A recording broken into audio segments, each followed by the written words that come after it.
Bonjour et bienvenue dans Parlement Hebdo, votre rendez-vous hebdomadaire avec l'actualité politique et parlementaire. Bonjour Aude. Bonjour Emmanuel et bonjour à tous. On va tout de suite voir les principaux titres de l'actualité cette semaine. Et d'abord une diplomatie française qui n'a rien vu venir de la diplomatie tunisienne. Une bourde de Michèle Alliot-Marie.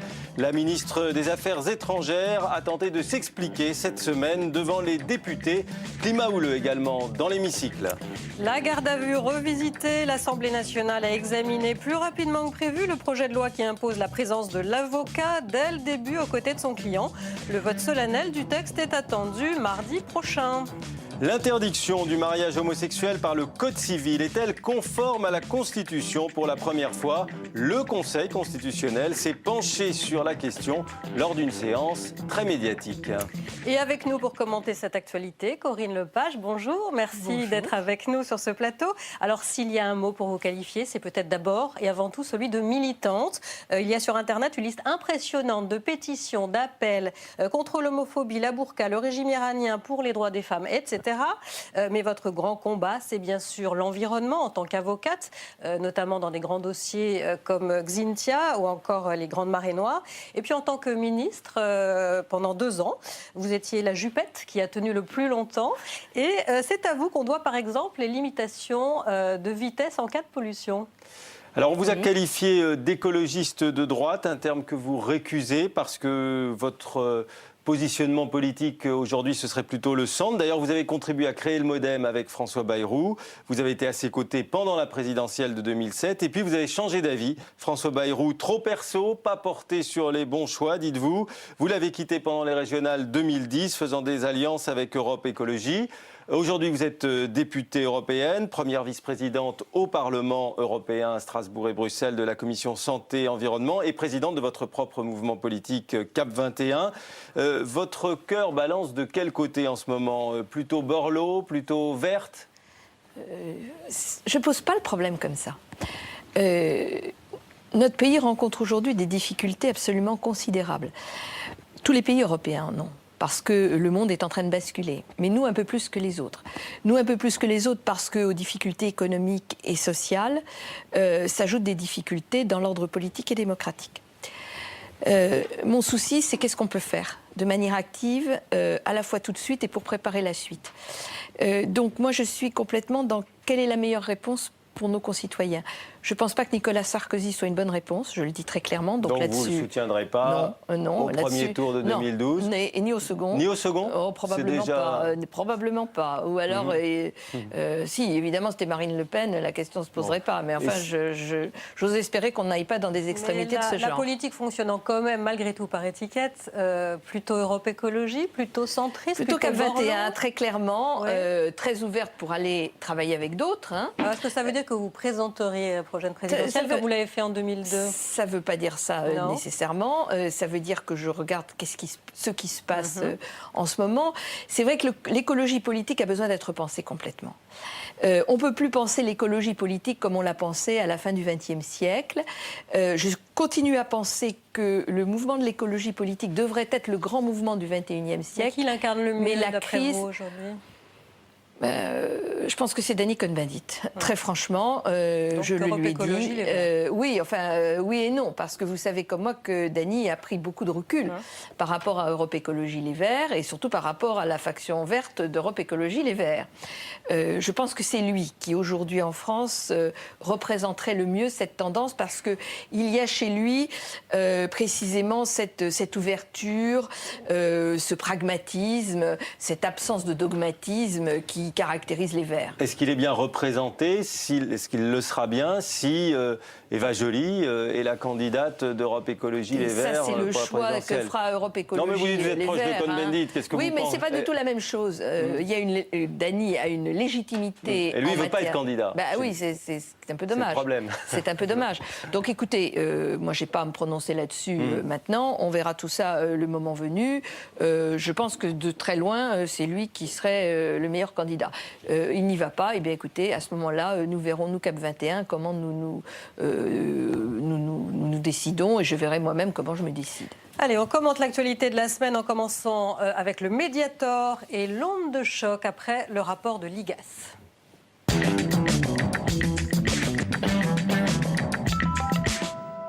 C'est donc un rapport extrêmement sévère qu'ont rendu les experts de l'IGAS, l'inspection générale des affaires sociales. Malhonnêteté du laboratoire Servier, lourdeur de l'AFSAPS, l'agence du médicament, multiplicité des conflits d'intérêts. Un rapport qui a entraîné la réaction immédiate du ministre de la Santé, Xavier Bertrand. Un projet de loi sur la pharmacovigilance sera présenté d'ici la fin de l'année. Marion Lefebvre. Rebâtir un nouveau système de sécurité sanitaire. Dès la remise du rapport de l'inspection générale des services, Xavier Bertrand affichait sa volonté de réformer les autorités de santé et la pharmacovigilance. Ce matin, il lançait quelques pistes de réflexion. Quand il y a un doute sur un médicament et qu'une enquête doit être lancée sur ce médicament, que des études doivent être faites, par exemple par le labo, eh bien on donne un délai précis au laboratoire pour faire ces études. Ce qui n'était pas le cas jusqu'à présent. Et si ce laboratoire ne produit pas en temps et en heure, le médicament est suspendu, son AMM, son autorisation de mise sur le marché, serait suspendue. Ce serait alors au laboratoire de prouver l'efficacité, le bénéfice-risque positif de son médicament. Autre piste envisagée, dès l'autorisation de mise sur le marché du médicament, les firmes pharmaceutiques devraient prouver le progrès thérapeutique de leurs produits par rapport aux autres médicaments du marché. Une mesure réclamée par la revue médicale Prescrire. Se contenter pour autoriser les médicaments de la comparaison au placebo, c'est un scandale. Il faut exiger des firmes pharmaceutiques que les médicaments mis sur le marché soient comparés aux produits de référence. Pour Prescrire, ce rapport de l'IGAS est une occasion unique de réformer le système de santé. Stratégie de dissimulation du laboratoire Servier, faillite du système de contrôle des médicaments, une série de défaillances qui ont conduit à une incompréhensible tolérance à l'égard du Mediator. Des conclusions de l'IGAS déjà soulevées par Prescrire depuis 30 ans. Le ministre de la Santé devrait présenter un projet de loi avant la fin de l'année. Et d'ici là, la mission d'information parlementaire aura rendu ses conclusions. Et l'IGAS, son rapport cette fois sur la réforme de la pharmacovigilance et de l'AFSAPS. Alors Corinne Lepage, on l'a dit, vous êtes vice-présidente de la commission environnement-santé pour l'Europe. Est-ce que vous pensez qu'un simple projet de loi va pouvoir résoudre cette incroyable chaîne de dysfonctionnement dans le... Écoutez, je crois qu'il faut être honnête, hein, c'est le système qui est complètement vérolé. Et j'emploie un mot qui est fort et volontairement. Tout ça n'est pas le fait du hasard. C'est un système qui a été sciemment mis en place par les laboratoires pour pouvoir obtenir leurs AMM, étant précisé que la question sur le marché, étant précisé que la question du médicament, elle est extrêmement grave parce que d'une part c'est la santé des gens et d'autre part c'est la sécurité sociale. C'est-à-dire que nous, citoyens, nous sommes doublement concernés. Or, la manière dont ce médicament en particulier, mais il y en a une cinquantaine d'autres derrière, pour lesquels on se pose beaucoup de questions, a été traitée est franchement scandaleuse. Alors, on ne peut pas dire qu'on ne savait pas. Sur le Mediator, il y a eu une série de rapports qui étaient très clairs, qui ont été volontairement occultés. Tout simplement parce que le pouvoir politique et économique du laboratoire Servier était tel qu'il a obtenu cela. Et comment serait-il possible de garantir l'indépendance des experts, puisque visiblement c'est ça qui est pointé? Alors, la question des conflits d'intérêts, ou ce qu'on appelle les conflits d'intérêts, est bien entendu au cœur de tout cela. Ce que je voudrais dire ici, c'est que quand on parle des conflits d'intérêts, je dirais qu'on utilise des mots très doux pour parler de quelque chose qui est très dur. Quel mot employez-vous? C'est-à-dire qu'en réalité, derrière ça, c'est un mot qui est le mot trafic d'influence qu'il faudrait employer. Parce que conflit d'intérêts, n'est-ce pas, cela veut dire, ben voilà, il y a monsieur X ou madame Y qui, par hasard, se trouve être là, parce que c'est un expert extrêmement compétent. La compétence technique des gens n'est pas en cause. Hein. C'est un expert extrêmement compétent. Alors oui, c'est vrai, il a fait une étude pour laboratoire machin, où il a des accointances avec le laboratoire truc, mais ça n'a aucune importance. Mais pas du tout. Si monsieur X ou madame Y se trouve au moment précis, à un poste précis, c'est précisément pour pouvoir intervenir de manière à ce que ce laboratoire, le moment venu, quand il aura besoin d'une autorisation, puisse l'obtenir. Donc on est à la limite de la corruption, une certaine forme de corruption dans les relations entre l'industrie pharmaceutique... Il faut complètement remettre... Et à la limite l'administration. Il faut, je crois, remettre... Moi, je pense que c'est vraiment extrêmmement grave et qu'il faut remettre... Et ça ne concerne pas que Servier, parce qu'on a vu quand même cette semaine l'industrie pharmaceutique française, représentée par le LEM, c'est-à-dire qu'on appelle... Mettre de côté Servier. Mettre de côté Servier, voilà. Je vais vous dire, je suis juriste de formation. Est-ce qu'ils sont tous dans le même sac ou pas? J'ai horreur d'accuser sans preuve. Donc je ne dirais pas tous les laboratoires, c'est pareil. Je ne peux pas le dire parce que je ne le sais pas. Donc je ne le dirai pas. Par contre, ce que j'ai pu voir fonctionner dans ce domaine, mais malheureusement dans d'autres, parce qu'il n'y a pas que le médicament, tout l'agroalimentaire, c'est exactement le même problème. Moi, je le vois fonctionner au niveau communautaire. Je vois la manière dont les lobbies interviennent pour pousser dans des directions qui ne devraient pas être prises. La difficulté... Mais un lobby et être l'expert payé pour... c'est pas tout à fait la même chose, quoi. J'entends bien, mais les lobbies sont... L'influence et le trafic d'influence sont à distinguer. J'entends bien, mais très souvent, les lobbies obtiennent d'avoir leurs représentants au sein des comités d'experts, tout simplement parce qu'aujourd'hui, la recherche publique a peu de fonds, peu d'argent, donc a beaucoup de difficultés à se payer ses propres experts et à payer ses propres recherches.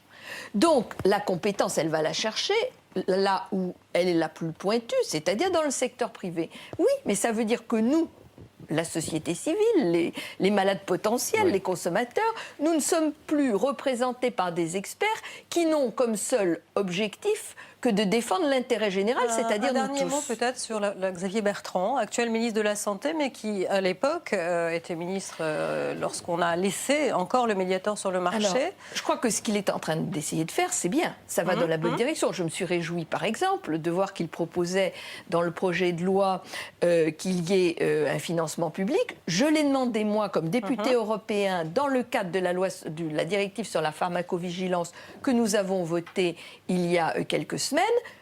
J'étais en minorité et notamment tout le PPE, c'est-à-dire tout l'UMP, a voté contre. Il faut quand même que les choses soient dites comme elles sont. Donc je crois qu'il essaye de faire du bon travail, mais il est un peu en porte-à-faux quand même. Il faut dire les choses comme elles sont.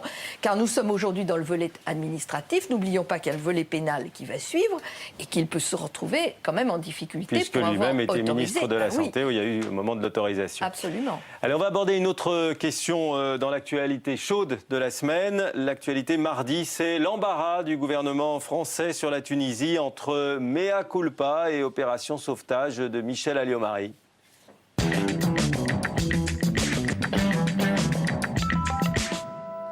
Après la chute de Ben Ali, le gouvernement français est accusé de n'avoir pas anticipé les événements. Michel Alliot-Marie est obligé de s'expliquer devant la Commission des Affaires étrangères à l'Assemblée nationale.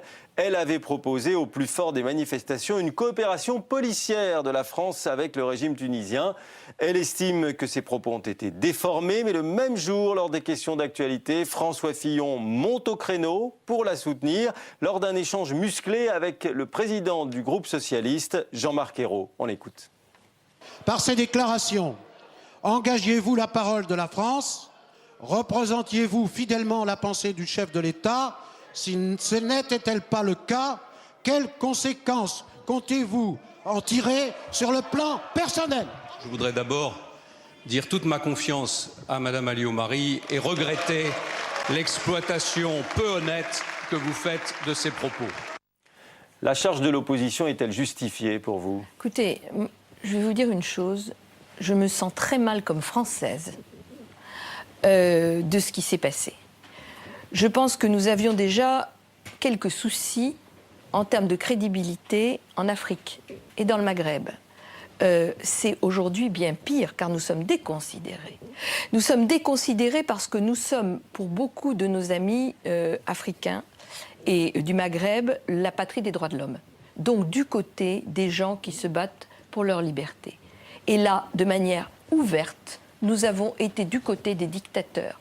Du côté du dictateur, du côté du corrompu, parce que quand on se rend compte de la manière dont ce clan avait mis la main sur un pays tout entier, avait spolié les Tunisiens de la totalité, de la quasi-totalité de leur richesse, enfin, c'est absolument monstrueux, et que nous avons couvert cela. Très franchement, ça a été... c'est la France. Moi, je n'ai jamais pris des positions... Sous des gouvernements de droite et de gauche successifs, des présidents Mais là, c'est la cerise sur le gâteau, quand même. Ça n'a jamais été très brillant. Parce qu'effectivement, nous sommes tous nombreux à être très préoccupés par la montée des intégrismes. C'est tout à fait clair.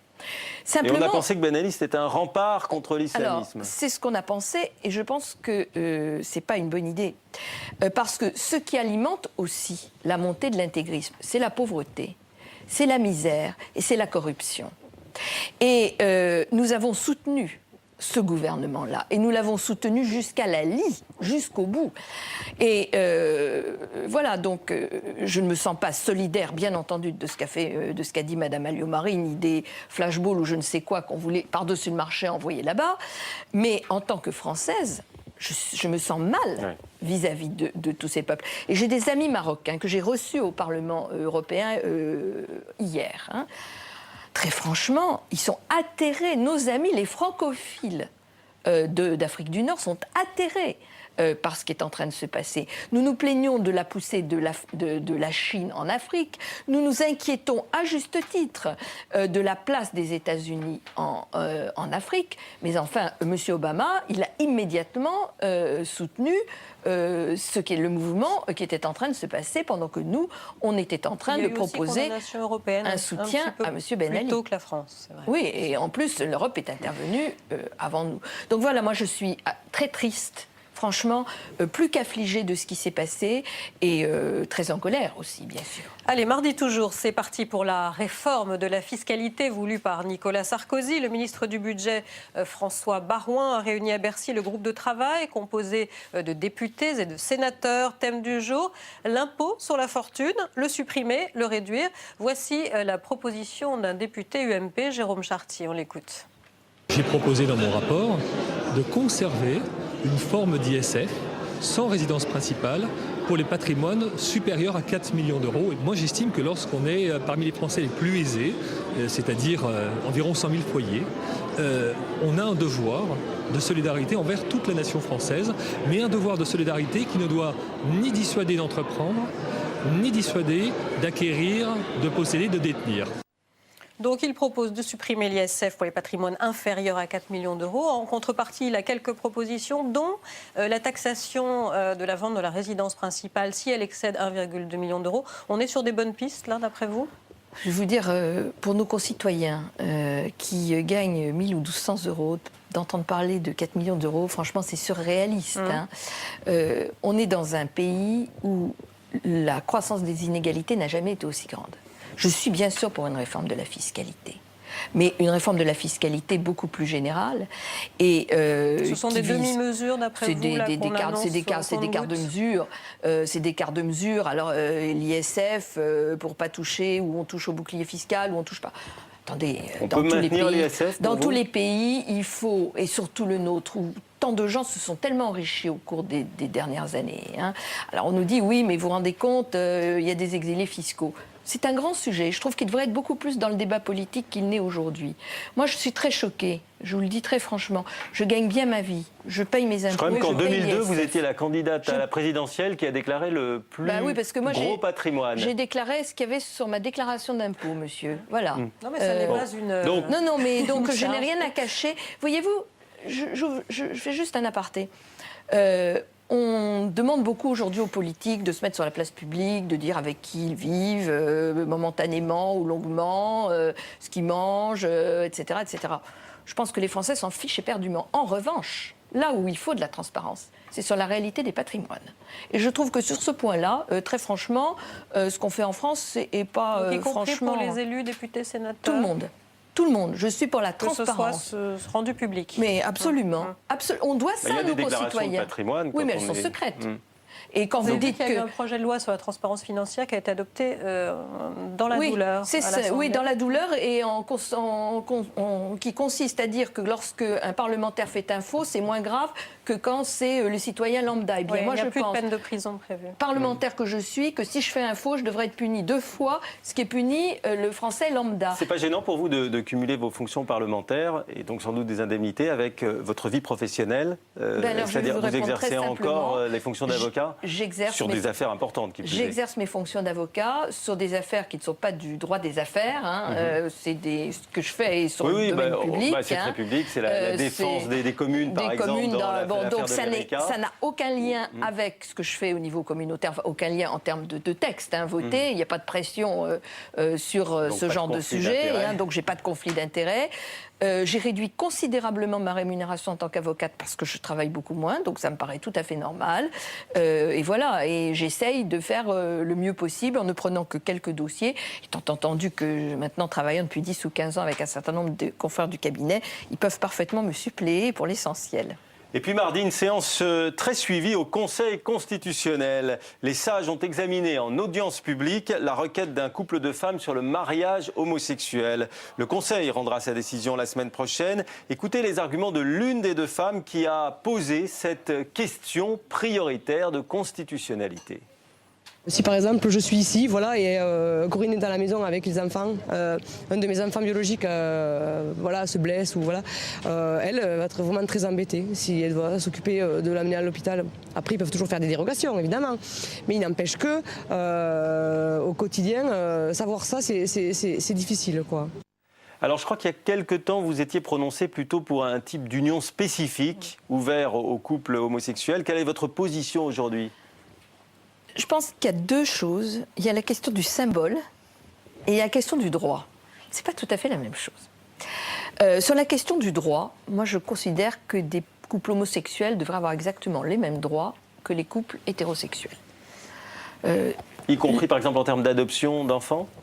J'étais très réticente pendant très longtemps sur ce sujet. Je suis comme beaucoup d'entre nous, mère de famille, et je trouvais qu'un enfant, pour l'élever convenablement, ce qui n'est déjà pas simple, il faut un père et une mère de sexes différents. Mais j'ai été assez convaincue par le fait qu'il y a tant d'enfants qui aujourd'hui sont dans la déshérence, que lorsqu'il y a un couple homosexuel qui veut leur donner leur amour et les élever bien, je ne vois pas pourquoi on les en priverait. Bon, de toute façon, la Cour de cassation a tranché la question. Donc maintenant, c'était une question réglée, elle est derrière nous. Par contre, sur le symbole, je reste quand même assez réticente.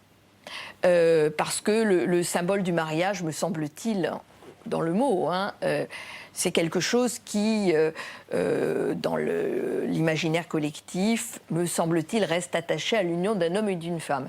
Voilà.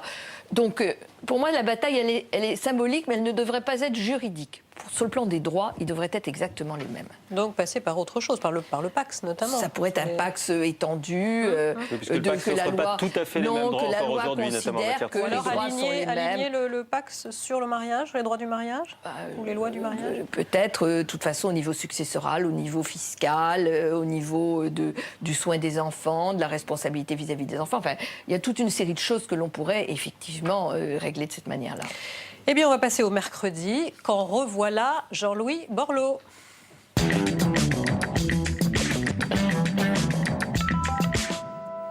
Très discret, Jean-Louis Borloo, depuis son départ du gouvernement. Ce mercredi, le président du Parti radical présente ses vœux à la presse. Alors, il se souhaite pour 2011 plus d'autonomie. Son émancipation vis-à-vis de l'UMP devrait être actée lors d'un congrès extraordinaire en mai prochain. Thomas Soulier. Cela fait 2 mois que la famille du centre attend un geste de sa part. Quasi muet depuis le remaniement, Jean-Louis Borloo s'est enfin déclaré pour une alliance centriste. Un comité de liaison va voir le jour. Objectif, impulser une confédération en vue de 2012. Une confédération, une alliance de plein exercice, indépendant et loyal dans la majorité, capable de porter un projet radicalement nouveau, original et différent. Loyal, mais indépendant vis-à-vis de l'UMP, Jean-Louis Borloo marche sur des œufs. Mais lors du congrès en mai prochain, les radicaux pourraient s'émanciper et quitter le parti majoritaire. Si cette confédération, elle émerge, si elle a son projet, si elle a ses règles, derrière, il en tirera les conséquences. Et comme l'a dit Jean-Louis Borloo, il restera bien sûr un allié de l'UMP, mais il ne sera plus dilué dans l'UMP. Le nouveau centre se réjouit de cette prise d'autonomie. Première étape vers une candidature centriste en 2012, mais attention à ne pas aller trop vite. D'abord le rassemblement du centre, pour créer les conditions d'une candidature crédible, et c'est nécessaire de se rassembler, et ensuite le choix du candidat à l'automne, maintenant au travail pour créer la confédération.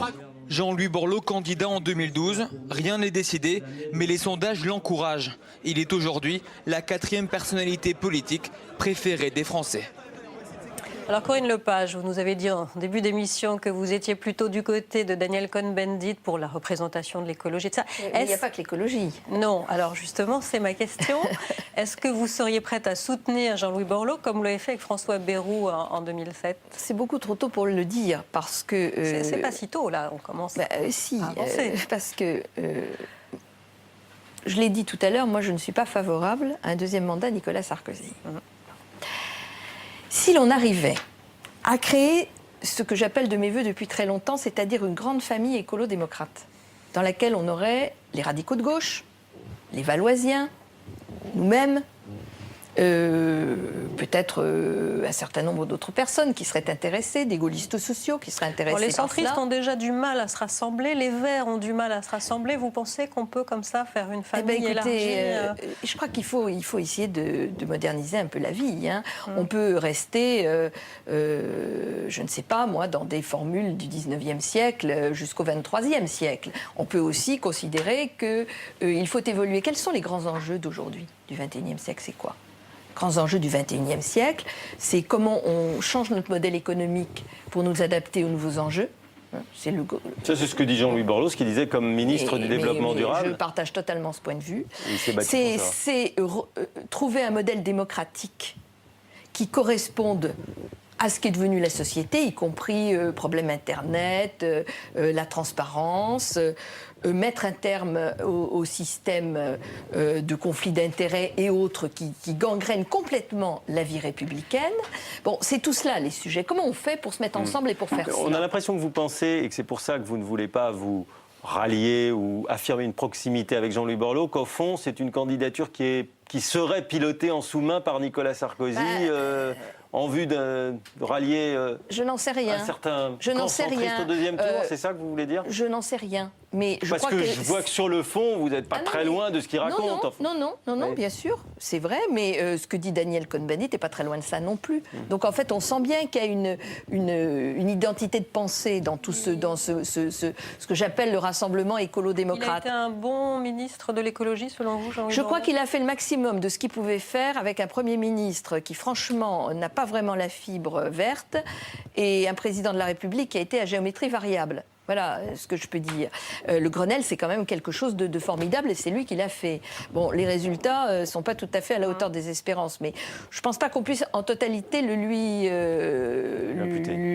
imputer. Voilà, donc, vous voyez, c'est pas que je ne veux pas répondre, c'est que je n'ai pas les éléments de réponse. Si c'est pour être un allié fidèle de l'UMP, très franchement, moi, ça ne m'intéresse pas du tout. Il a raison de quitter l'UMP? Ça, c'est son choix. Moi, je n'ai pas à me prononcer là-dessus. C'est son choix. Mais si c'est pour rester un allié fidèle de l'UMP, non. Par contre, si c'est pour créer quelque chose de vraiment nouveau, qui puisse être cet élément dynamique et fédérateur, avec un parti socialiste qui cherche ses idées et qui cherche son candidat, et une UMP qui est de plus en plus tentée par un rapprochement avec un Front National light, parce qu'il y a quand même un tiers des candidats. On sait qu'il y a ce risque-là aujourd'hui. Ah oui.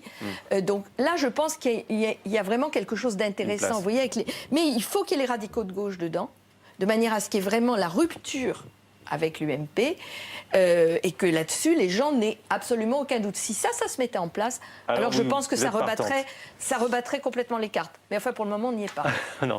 Alors, ce mercredi, on va partir au Parlement européen, justement, où le Premier ministre hongrois a subi un grand oral houleux.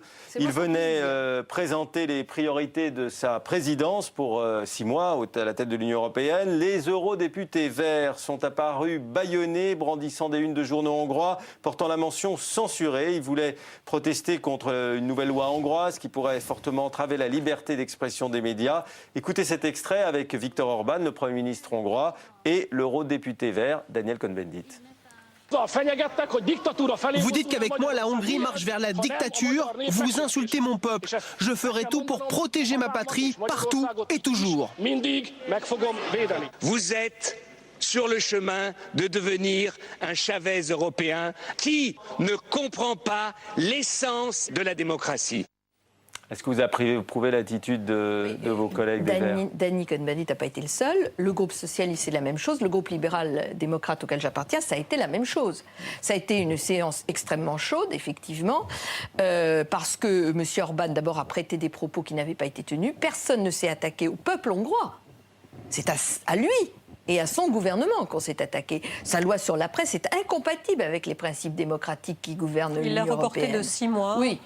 Oui, parce que la présidence de l'Union européenne. Vous vous rendez compte le poids que ce président-là peut avoir dans l'Union européenne? Vous imaginez la manière dont nous, les parlementaires européens, tout au moins ceux qui ne le soutiennent pas, parce que je vais vous en dire un mot quand même dans une seconde, ont envie d'aller dans la direction que ce monsieur veut nous donner en tant que président. Alors qu'est-ce qu'il faudrait faire finalement? Vous auriez voulu que les chefs d'État et de gouvernement... La commission, de toute façon, la commission doit lui notifier très clairement ce qui est possible et pas possible dans le texte qui a été préparé. Bon, ils veulent le reporter de 6 mois. Ça va permettre d'avoir une présidence un peu plus tranquille, plus apaisée, plus zen. Mais dans 6 mois, on va remettre le couvert là-dessus. En gros, pour les gens qui n'auraient pas trop suivi, il veut attaquer, sous forme d'amende notamment, une presse qui ne serait pas impartiale, en tout cas qui ne serait pas dont équilibrée. Lui aurait pas dit qu'elle est impartiale. Sans fixer de critères. Donc c'est assez liberticide, c'est très clairement liberticide. Moi, ce qui m'a beaucoup choqué, voyez-vous, c'est la manière dont le PPE l'a applaudi. Et en plus, donc le PPE, qui est le groupe majoritaire c'est de le groupe droite majoritaire, c'est la compte droite. les élus UMP. Absolument. Et, à mon avis, pire que tout, l'accolade avec la bise, s'il vous plaît, que lui a donné Joseph Daul, qui est le président du PPE, quand il est descendu de l'estrade. Franchement, il n'était pas obligé de faire ça. Joseph Daul, qui est un élu français. Président du PPE. Sur les listes Oui, UMP. eh bien, ça m'a beaucoup choqué. Parce qu'on peut avoir un soutien politique à quelqu'un. On peut avoir un soutien poli. On peut le comprendre, parce que la politique, malheureusement, est ce qu'elle est. Mais de là à lui faire l'accolade et la bise en public, après ce qu'il venait de dire, très franchement, moi, ça m'a scandalisé. Allez, mercredi encore, les sénateurs créent la surprise. La Commission des affaires sociales adopte une proposition de loi visant à légaliser l'euthanasie. Le texte doit passer la semaine prochaine dans l'hémicycle, mais le groupe UMP a d'ores et déjà fait savoir que la plupart des députés voteraient contre.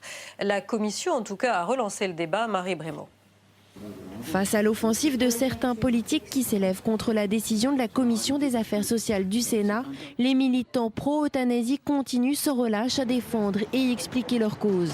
Le droit de mourir dans la dignité, c'est quand vos souffrances sont atroces, que vous savez que tout ça ne va pas s'arranger, que vous avez dit au revoir aux vôtres et que vous voulez tout simplement pouvoir dire stop au moment que vous avez choisi parce que c'est votre liberté et que ça ne doit pas être seulement, comme c'est le cas aujourd'hui, le médecin qui décide pour vous. Ça doit être la décision du patient d'abord, selon bien sûr des conditions. La légalisation de l'euthanasie, certains n'en veulent pas et préfèrent mettre en avant le dispositif législatif déjà existant, à savoir la loi Leonetti de 2005 contre l'acharnement thérapeutique.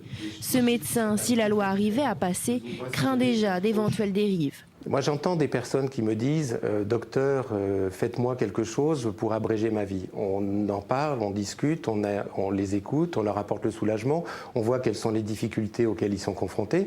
Et puis, quelques temps après, ils me disent « Docteur, heureusement que vous ne m'avez pas écouté ». Qu'est-ce qu'on ferait de ça ? Alors, il met en avant la nécessité de renforcer et de développer les soins palliatifs. Mais les militants de l'euthanasie arguent que cela n'est en rien incompatible avec le droit à mourir dans la dignité. Corinne Lepage, le fait que comme ça, une commission du Sénat adopte ce texte, on voit que c'est toujours en débat, toujours en discussion, même si là, ça peut changer. Je suis membre de cette association, Mourir dans la dignité, depuis 25 ans. C'est ma grand-mère, qui malheureusement n'est plus de ce monde, qui m'en avait parlé, parce qu'elle en était membre à la fin des années 80. Donc vous voyez, ça ne remonte pas aujourd'hui. Moi, je pense que ça fait partie de ce que devraient être les droits de l'homme. On devrait avoir le droit de dire je ne veux pas continuer à souffrir comme ça et je veux partir dignement et laisser une image digne à ceux que j'ai aimés. Vous savez, aujourd'hui, il y a un certain nombre de Français qui ont les moyens qui vont ailleurs, s'inscrire sur des listes pour faire ça. Parce qu'évidemment, ce n'est pas quelque chose qu'on peut demander à des gens qui vous sont proches, c'est absolument impossible. Alors on peut le demander à son médecin, tout dépend des médecins. Alors je suis bien consciente des dérives et tout ça. Oui, vous avez entendu le médecin qui dit dans notre reportage, on peut être dans un état dépressif, et puis peut-être 6 mois après penser autre chose. Attendez, pardonnez-moi, il y a quand même une différence entre la dépression, qui est une maladie qui se soigne, plus ou moins bien, mais enfin qui se soigne, et le choix de mourir dans la dignité, qui n'est pas le suicide, hein, c'est quelque chose de Alors, différent. de grands médecins cette semaine, comme le professeur Lantieri ou le professeur Nizan, ont signé un manifeste pour rappeler qu'un médecin n'est pas là pour tuer. C'est vrai. Et qu'il est là pour accompagner à la mort, et que donner la mort pour un médecin doit rester vraiment l'exception. Vous pouvez comprendre Je comprends ça tout à fait. Mais on peut aussi avoir une conception de soi-même qui dit que le moment venu, on peut ne pas vouloir soit souffrir horriblement, soit partir dans des conditions terribles. Il y a déjà la loi Leonetti qui permet un certain nombre de choses. C'est pas incompatible, ce que disait Jean-Luc Romero est juste, c'est pas incompatible avec les soins palliatifs. C'est une extrémité. Je souhaite à personne d'en arriver là, mais la loi Leonetti permet déjà d'interrompre des soins d'une personne. Ça devrait faire partie des droits humains que de choisir cela. Et je trouve que c'est pas normal qu'il y ait que les gens qui ont de l'argent qui peuvent aller le faire en Suisse ou je ne sais où, par exemple, ou dans d'autres pays d'Europe qui le prévoient, et que les autres ne peuvent pas le faire. En France, il faut évidemment l'encadrer, évidemment il faut éviter les histoires de succession, d'héritage, toutes ces horreurs, mais je pense que ça devrait faire partie du droit des gens. Voilà, le débat va continuer en tout cas. On passe maintenant à la journée de jeudi et un nouveau scénario pour garde à vue.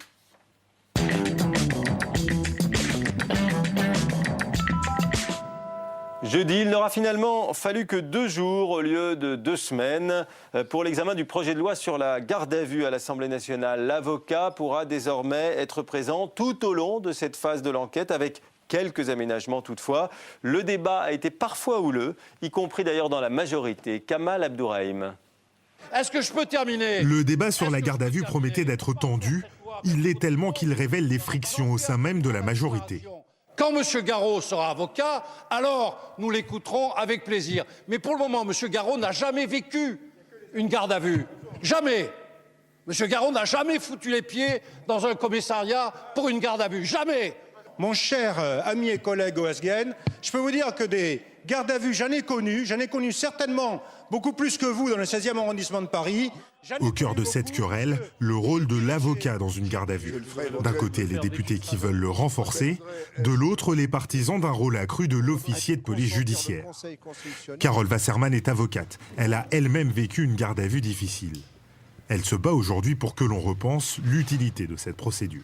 On peut se demander dans quelle mesure il ne faudrait pas s'interroger sur une suppression pure et simple de la garde à vue, puisque en introduisant l'avocat dans cette garde à vue, finalement on va se retrouver dans une situation qui est quasiment analogue à celle d'une audition chez un juge d'instruction avec les mêmes garanties. Sans aller jusque-là, le ministre de la Justice prône le juste milieu. Dès le début de la garde à vue, l'avocat pourra être présent pour assister son client.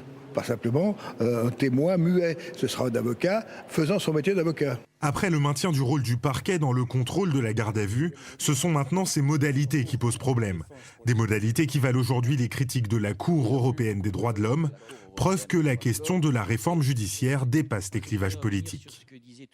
Alors sur le point essentiel d'abord, est-ce que vous considérez que c'est un progrès historique que la possibilité pour l'avocat d'assister son client dès le début de la garde à vue? Je suis en conflit d'intérêt parce qu'étant avocate, je peux avoir un intérêt à défendre cela. Mais je ne fais pas de pénal. Donc, vous connaissez bien la question. Enfin, je connais un peu la question quand même. Moi, je crois que c'est très important que l'avocat puisse être là depuis le début, parce qu'une garde à vue, c'est fait pour quoi ? C'est fait pour essayer de presser les gens, quitte à ce qu'ils avouent un peu n'importe quoi. L'aveu reste, même si ce n'est pas le cas, ce qu'on appelle la reine des preuves. Or, ce n'est pas du tout la reine des preuves, parce que quand vous avez passé quelqu'un à la moulinette pendant 48 heures et qu'il n'en peut plus, il finit par vous raconter absolument n'importe quoi. Et ce n'est pas pour ça que c'est la vérité. Or, le but du jeu, c'est quand même de savoir quelle est la vérité. Donc, la présence de l'avocat, c'est évidemment quelque chose qui me paraît très important et qui va conforter les droits de la défense. Mais il faut aussi bien sûr que la police puisse faire son travail, puisse poser ses questions. Y compris dans certaines affaires très compliquées de trafic de drogue, de réseau, où évidemment, dès lors qu'on va accepter l'avocat, il y aura moins de moyens de pression sur le prévenu. Mais bien sûr, c'est vrai, il faut en être conscient. Le problème, c'est que la loi, elle est générale. Elle doit viser tous les cas de figure. Et ceci montre que nous avons besoin d'une réforme en profondeur de notre système. Moi, j'étais un grand défenseur des juges d'instruction. Je le reste, pour des raisons que chacun peut comprendre. Je pense qu'il faut repenser maintenant totalement le rôle du parquet. Du reste, la Cour européenne des droits de l'homme vient de rappeler... À ce propos, d'ailleurs, le procureur continue à avoir le contrôle de la garde à vue. Est-ce que ça n'a pas des risques de se faire retoquer par la Cour européenne de justice des droits de l'homme, hein? À partir du moment où on considère que ce n'est pas un magistrat indépendant, ce qui est le cas, il y a déjà eu 2 avis de la Cour européenne des droits de l'homme qui condamnaient la France sur ce point bien précis. On a une situation, je dirais, de procédure pénale, que ce soit la garde à vue, la préventive. Enfin, on est un des pays d'Europe où on a le plus de gens en préventive. C'est très grave de mettre quelqu'un en prison en préventive parce qu'il n'est pas condamné et vous le mettez en prison. Alors, pour des crimes graves, on peut comprendre ça, mais il y a des tas de gens qui sont en préventive pour d'autres infractions pour lesquelles ils peuvent n'être jamais condamnés. Et parfois, ils sont condamnés tout simplement pour couvrir la préventive. Les chiffres de la délinquance publiés en fin de semaine par Brice Hortefeux, le ministre de l'Intérieur, moins 2% pour l'année dernière. Vous trouvez que c'est un progrès? Ça dépend de quoi on parle. Sur les agressions physiques, c'est plus 2%. Alors oui, il y a peut-être moins de vols de portefeuille, de porte-monnaie, c'est possible, mais ce qui intéresse les gens avant tout... Une union sacrée contre la délinquance, vous êtes d'accord là-dessus? Oui, à condition que ce soit sur toutes les formes de délinquance, et pas seulement la délinquance à laquelle on pense, c'est-à-dire la délinquance de base. Moi, je suis pour qu'on poursuive aussi avec la même sévérité, la même fermeté, la délinquance financière, par exemple. Là, je pense qu'il y a des marges de progrès, comme on dit aujourd'hui, considérables. On va terminer cette semaine avec quelques sourires, je l'espère, Corinne Lepage, et en tout cas les pièges des lapsus qui font les joies souvent d'Internet. Ils n'ont pas épargné cette semaine quelques personnalités politiques et pas des moindres, à commencer par Nicolas Sarkozy lors des vœux au monde rural qu'il a prononcés en Alsace. On l'écoute. C'est totalement incompréhensible. Et je ne le dis pas simplement, cher Philippe Richard, parce que je suis en Allemagne, je suis en Alsace. C'est là où vous voyez que j'ai raison de m'investir dans le chantier de la dépendance. Vous trouvez qu'il a bien réagi? Rattrapé le coup. Il a bien rattrapé le coup. Ça peut arriver à n'importe qui. Ouais, c'est dommage, l'Alsace est quand même la seule région restée à droite. L'Allemagne, l'Alsace. Parce que souvent, on fait un lapsus parce que soit on est en train de penser intérieurement très fort à quelque chose et ça sort, soit parce qu'on a des idées, une manière de penser qui fait que...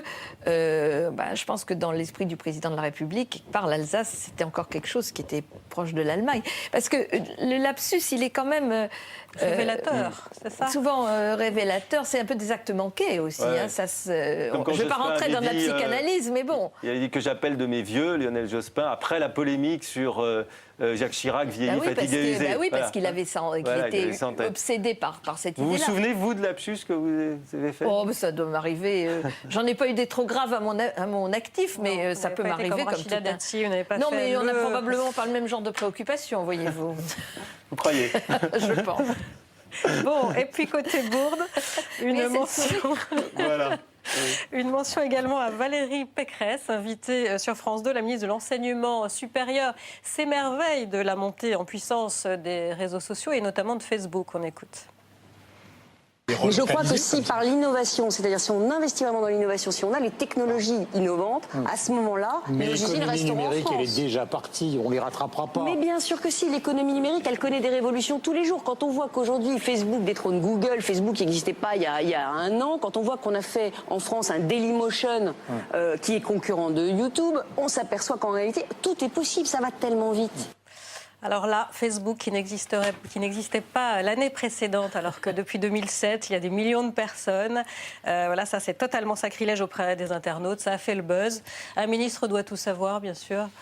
Non, sur tout ce genre de choses. Il ne peut pas tout savoir, mais enfin, dans son secteur, il faut quand même qu'il sache un peu ce dont il parle. Il faut être assez prudent. C'est vrai que aller sur des terrains qu'on ne connaît pas trop bien, quand on est en poste, c'est très risqué. Facebook, c'est étonnant, parce que oui, pour peu qu'on ait des enfants, pour peu qu'on ait des amis... Je pense qu'elle a mal monté sa phrase, et qu'elle a été très vite prise dans la conversation, qu'elle a mal monté sa phrase. Je ne peux pas penser un instant qu'elle ne savait pas que Facebook existait depuis plusieurs années, quand même. D'accord, on va lui laisser le bénéfice du doute. Je lui laisse là vraiment le bénéfice du doute.